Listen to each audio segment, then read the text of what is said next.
This is Bingo. It's one of my favorites as well because it's just so versatile. You can use it for so many different concepts.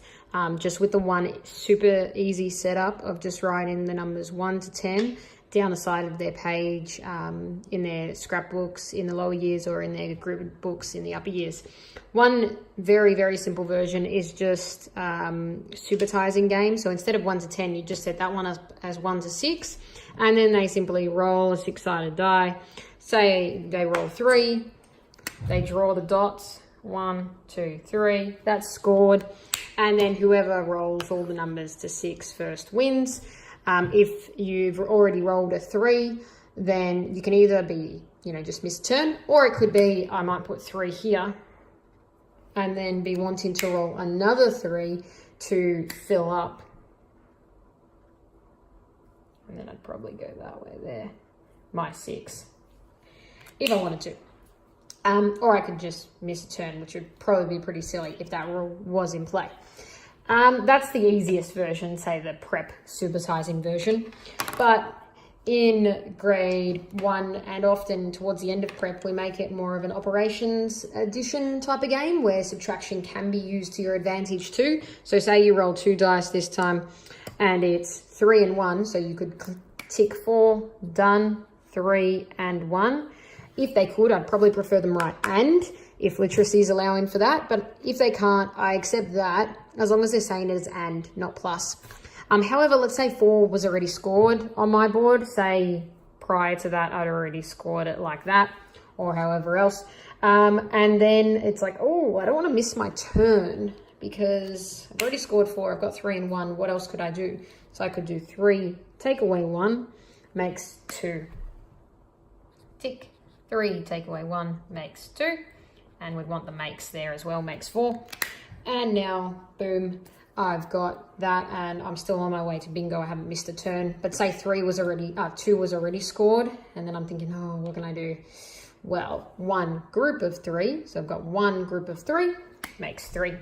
If I'm an extension, grade 1 or prep, depending on how I want to go, I can use that rule to my advantage 2 or 3. Shared between 1 makes 3.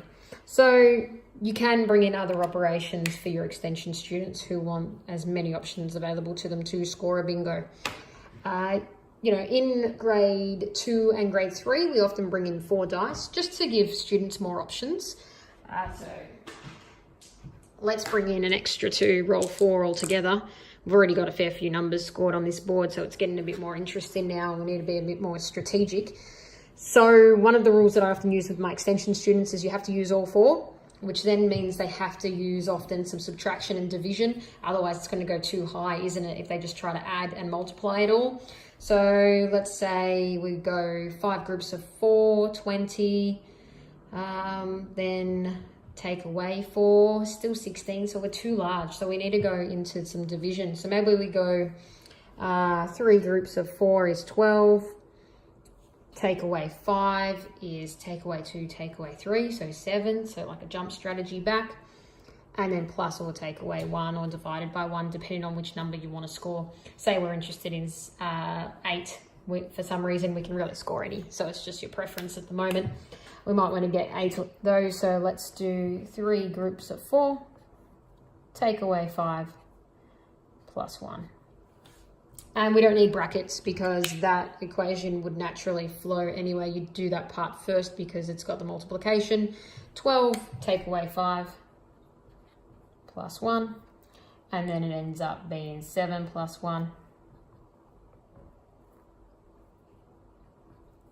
equals 8.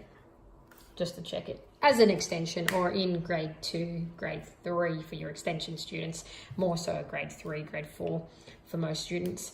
Then in grade 5, 6, we use the same setup for divisibility. So after we've taught them about divisibility using one of our lessons from that unit, we then go into a little game where all of these have counters on them. They don't have to, it can just be ticket anyway. But I like when they have counters on them because it makes the game a bit more interesting, a bit more exciting, a bit more hands-on to try to knock all of these off it. And then we just roll 2 dice. For your extension students, they can roll 3. Generally, though, I make it 10-sided dice for this game. to give them more options with divisibility in particular. Some of the numbers won't work well with six-sided dice. Roll a number, say it's 21 or 12, you can choose. I might do 21 and go tick 7, because 21 is divisible by 7, or 21 is a multiple of 7. So then 7 is scored. If I had made it into 12, that gives me a fair few more options, doesn't it? I could have scored instead. So it would have been probably better to score as 12, not 21, because with 21, I could score 1 and 7. But that's really it. I could score 3 as well. So that's all right. It's not a bad score. But with 12, I could score 6. I could score 2, because 12 is divisible by 2. 12 is divisible by 6. 12 is divisible by 1. 12 is divisible by 4. It's also a multiple of 4. 12 is divisible by 3, so I also get 3 with 12. And if we had 12 on the board, 12 is divisible by 12, but we only go up to 10 because then the rules just repeat. Anyway, mostly. So that is divisibility bingo. Another one I like it for, it's a little less advanced than divisibility bingo, is gap. Or what's the gap, or what's the difference between bingo? I'll just reset up that. So rolling 2 numbers. Probably again use 10-sided dice actually. And the numbers are 2 and 9. So what's the difference between 9 and 2? Because we always start with the big number with subtraction, even though it's a difference between 1 for this one. So tick 9 and 2, or 9 take away 2 makes 7, or the difference between 9 and 2 is 7, because 7 and 2 makes 9. So it's like, what's the gap bingo, or difference between bingo, which is probably ideal in a grade 2 that's just come from that topic, or a grade 3 or 4 that has gaps in that topic, which is pretty common to have gaps in difference between all the way up.